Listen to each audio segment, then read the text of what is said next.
Olá, pessoal. Aqui é o professor Washington e hoje a gente vai fazer alguns exercícios, tá? Específicos do segundo reinado, tá? Que caíram em algumas provas, né, do setor militar para a polícia, né, seja civil ou militar. Então vamos ver aqui, ó.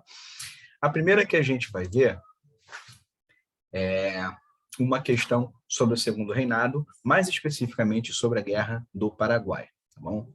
Vamos ler o texto aqui. Estava o terreno coalhado de moribundos e feridos. Vários dos nossos soldados, ébrios da pólvora e do fogo, queriam acabá-los. Ébrio, nesse caso, bêbados, né? Embebedados, enlouquecidos. Horrorizados, debalde esforçavam-se nossos oficiais em lhes arrancar as vítimas às mãos, exprobando-lhes a dignidade de semelhante chacina. Tá? Então, para um português atualizado, né, o Tawny, né, Alfredo de Tawny, ele está dizendo o seguinte, tá? Ele está contando o que ele viu, que ele testemunhou, tá? Em um dos episódios da Guerra do Paraguai, né? A brutalidade que ele viu as tropas brasileiras cometerem, tá bom?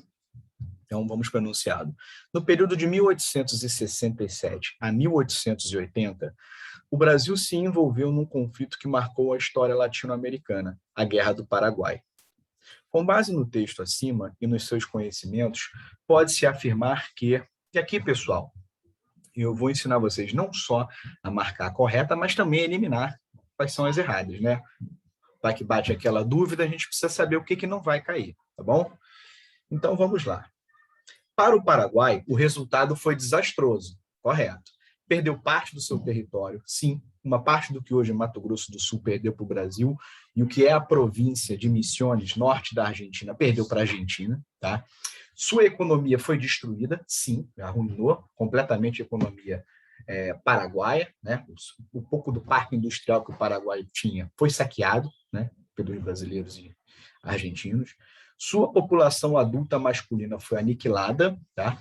Há quem trabalhe com os números de 80% da população masculina adulta morreu na Guerra do Paraguai. Tamanho foi o massacre, né? Dado que os homens iam para a guerra. Né? Dentre outras mazelas que se abateram sobre o país. Perfeito. Nesse caso aqui, ó, vou colocar uma caneta aqui, é a letra A, tá?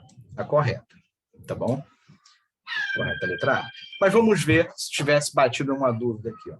Soldados negros constituíram um contingente inexpressivo nas tropas brasileiras contra Solano Lopes. Solano Lopes era, então, presidente do Paraguai. Tá? E aqui, ó, soldados negros constituíram um contingente inexpressivo? Não, ao contrário. Né? O número de soldados negros e pardos foi altíssimo.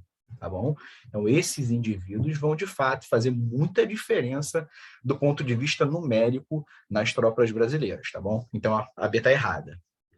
O governo inglês, alemão e brasileiro formaram contra o Paraguai a Tríplice Aliança. Não, não foi, tá? Então, foi Brasil, né, BR aqui, opa, aqui não está tão bom, mas enfim, foi Brasil, Argentina e Uruguai.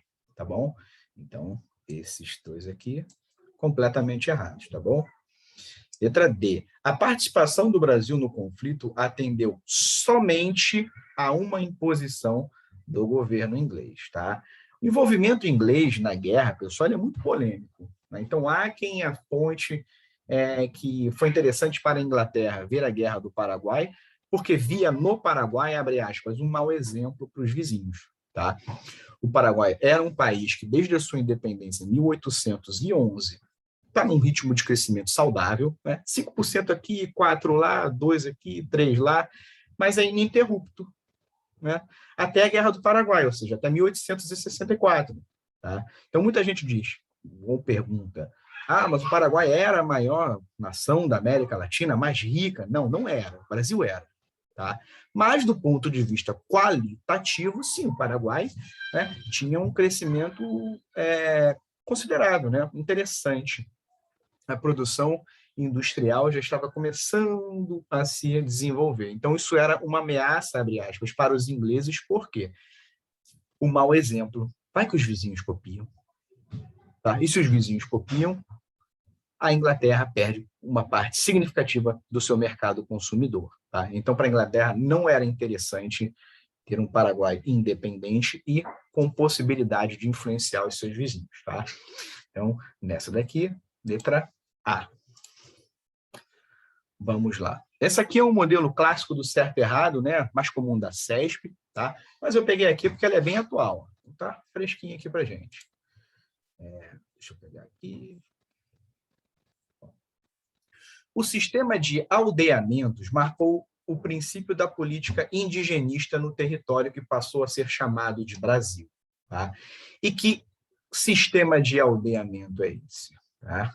São as chamadas missões.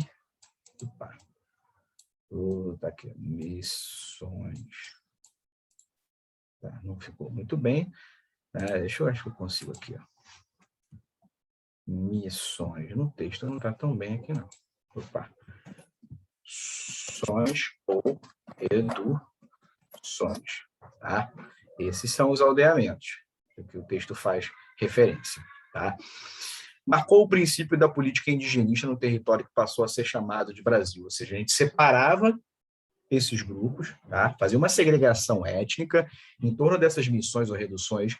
Posto de forma muito simples, são pequenas vilas, tá? Em que os religiosos, destaque para os jesuítas, né? O pessoal da Companhia de Jesus, que passavam a catequizar aqueles indivíduos ali, dar a eles, né, transmitir a eles os rudimentos da cultura eurocristã. Tá? Considerando as variantes da política indigenista até o século XIX, julgue o item seguinte. Tá? A Lei de Terras de 1850 promoveu uma drástica mudança na estrutura latifundiária brasileira, garantindo a propriedade de terra aos micro e pequenos produtores, além da preservação dos territórios oriundos dos aldeamentos indígenas. Não, completamente errado. Tá? Primeiro, a Lei de Terras ela surge num contexto não para garantir, né, a melhoria da vida de quem quer que seja, principalmente das camadas mais baixas. A Lei de Terras de 1850, ela existe